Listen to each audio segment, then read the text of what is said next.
Hello সবাইকে, Tanuj YouTube চ্যানেলে আপনাদের সকলকে স্বাগত।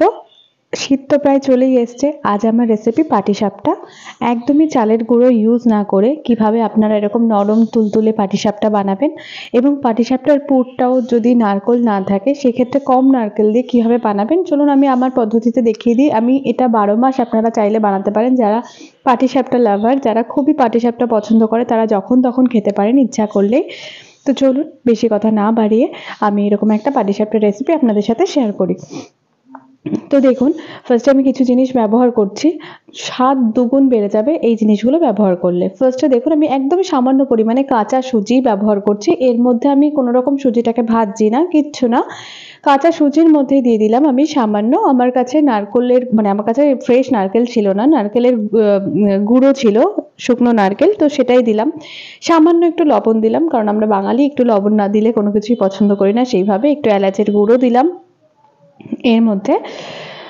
তো 4টে জিনিস, নারকেল, সুজি দিলাম, হচ্ছে এলাচ গুঁড়ো আর একটু সামান্য লবণ। এবার এর মধ্যে দিয়ে দিচ্ছি আমি, দেখুন, সামান্য পরিমাণে আমুল দুধ। আমি 2 চামচ মতো গুঁড়ো দুধ ব্যবহার করেছি। আমুল দুধ বা আমুলিয়া যে কোনো রকমের মিল্ক পাউডার আপনারা ইউজ করতে পারেন। এবার আমি চিনি ইউজ করছি এখানে খুবই সামান্য পরিমাণে, কারণ আমুল দুধটা মানে একটুখানি আছে, তোমার মিষ্টি টাইপের আছে, তো সেই জন্য একটু কমই হালকা মিষ্টি ব্যবহার করছি। এবার এর মধ্যে ব্যবহার করলাম 1 চামচ পরিমাণে ঘি আর একটু দুধ, লিকুইড দুধ। সবকিছু ব্যবহার করে ভালো করে জিনিসটাকে আমি সুন্দর করে মিশিয়ে নিচ্ছি, যাতে একটা ম্যাক্সিমাম সুন্দর করে একটা মিক্স তৈরি হয়ে যায়। তারপর এটাকে আমি এইভাবেই ঠান্ডা অবস্থাতেই রাখবো না, এবার তারপর আমি গ্যাসের চুলায় বসে এটাকে আমি জাল করে নেব, একটুখানি আঠালো ব্যাপারটা যাতে চলে আসে সেই জন্য। চলুন, আমি গ্যাসের ফ্লেম অন করে দিয়েছি, বসিয়ে দিয়েছি। এবার আস্তে আস্তে আমি এটাকে সুন্দর করে রান্না করে নেব, যতক্ষণ এটা আঠালো হয়ে পুরের আকারে হচ্ছে। এটা পুরি তৈরি হচ্ছে, ঠিক আছে। আপনারা যদি চান তো এই ক্ষেত্রে যেখানে আমি চিনি দিয়েছি সেই জায়গায় আপনারা একটু গুঁড়ো ইউজ করতে পারেন। গুড়ের স্মেলটাও খুব ভালো লাগে এই শীতের টাইমে, পৌষ মাসের টাইমে। তো চলুন আমি দেখিয়ে দিচ্ছি। দেখুন পুরটা কতটা আঠালো টাইপের হয়ে গেছে। হ্যাঁ, যদি প্রয়োজন মনে হয়, যদি মনে হয় আপনাদের সুজি এখনো গলেনি, তো সেই ক্ষেত্রে আপনারা না একটুখানি আরেকটু লিকুইড দুধ ইউজ করতে পারেন। তো দেখুন আমার পুরটা সুন্দরভাবে হয়ে গেছে ভেতরকার। তো আমি এখনই এটাকে নামিয়ে নেব। দেখুন কেমন প্যান থেকে উঠে উঠে আসছে। তো আমার এটা কমপ্লিট হয়ে গেছে সুন্দরভাবে।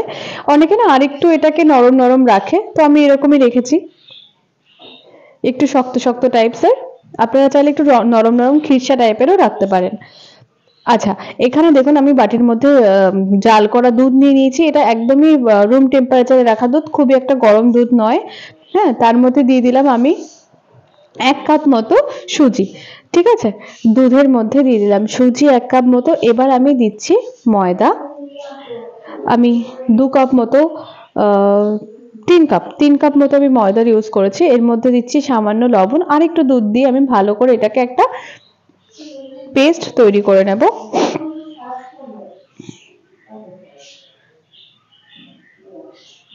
এবার আমি এর মধ্যে দিলাম সামান্য, যেটা দিলাম সাদা সাদা ব্যাপারটা, ওটা হচ্ছে চিনি। মিষ্টিটা আপনাদের স্বাদ অনুযায়ী কতটা আপনারা পছন্দ করবেন। আমি চিনিটাকে একটু গুঁড়ো করে নিয়ে তারপরে দিয়েছি।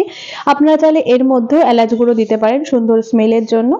তো এটাকে সুন্দর করে যাতে লাম্পস না থাকে সেইভাবে ভালো করে একটুখানি গুলিয়ে নিতে হবে। দেখুন এরকম ঘনত্ব থাকবে, হ্যাঁ, খুব মোটাও না আবার খুব পাতলাও না, এরকম ভাবে আপনাদের একটা ব্যাটার তৈরি করতে হবে।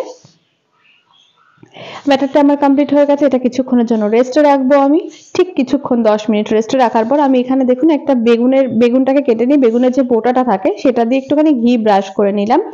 নিয়ে এবার দেখুন যখনই আপনারা দেবেন না ব্যাটারটা প্যানের মধ্যে, তো এরকম ভাবে একটুখানি ভালো করে গুঁড়িয়ে নেবেন, হাতাটা চালিয়ে নেবেন, তাহলে নিচেরটা উপরে উঠে যাবে। এবার ভালো করে আমি প্যানটাকে দেখুন এইভাবে একটুখানি হাত দিয়ে ঘুরিয়ে নিচ্ছি। দেখুন কি সুন্দর ফুটো ফুটো ফাঁপা দেখা যাচ্ছে, মানে কত সুন্দরভাবে হয়ে গেছে। 2-3 মিনিট এইভাবেই রেখে দেওয়ার পর আমি এর মধ্যে দিয়ে দেবো আমার ওই পুরটা, যেটা আমি তৈরি করে রেখেছিলাম।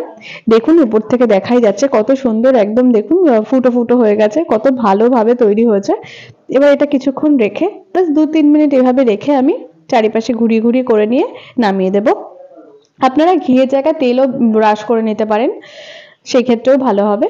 কতটা সুন্দর, আমারই খুব ভালো লাগছে দেখে। আমি একটা এরকম ভাবে করে নামিয়ে নিলাম। এইভাবে আমি বাদবাকিগুলো করে নেব।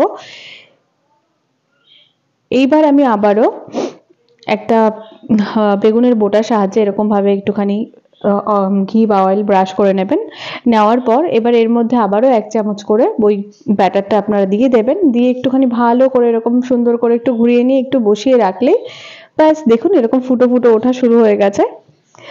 তারপরেই আবার আমি এরকম একটা চামচির সাহায্যে এরকম ঘুরিয়ে নেবো। দেখুন কত সুন্দর, না লেগে থাকবে প্যানের গায়ে, না ননস্টিকি কড়াই লাগবে, কিচ্ছু দরকার নেই, এইভাবেই হয়ে যাবে। এবার একটু ঘুরিয়ে ফিরিয়ে একটু লাল লাল করে আমি এটাকে নামিয়ে নেব।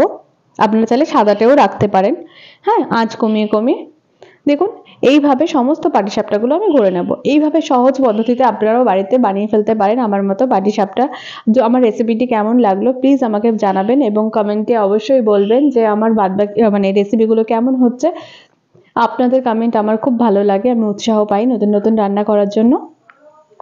আর প্লিজ আমার চ্যানেলটিকে সাবস্ক্রাইব করবেন এবং পাশে থাকা বেল আইকনটা প্রেস করতে একদম ভুলবেন না, যাতে নতুন নতুন রেসিপি আপনাদের কাছে জলদি পৌঁছে যায়। আজকের মতো এখানেই, পরবর্তী এপিসোডে দেখা হবে। সকলে সুস্থ থাকবেন, ভালো থাকবেন। তো আজকের মতো এখানেই শেষ করলাম, টাটা।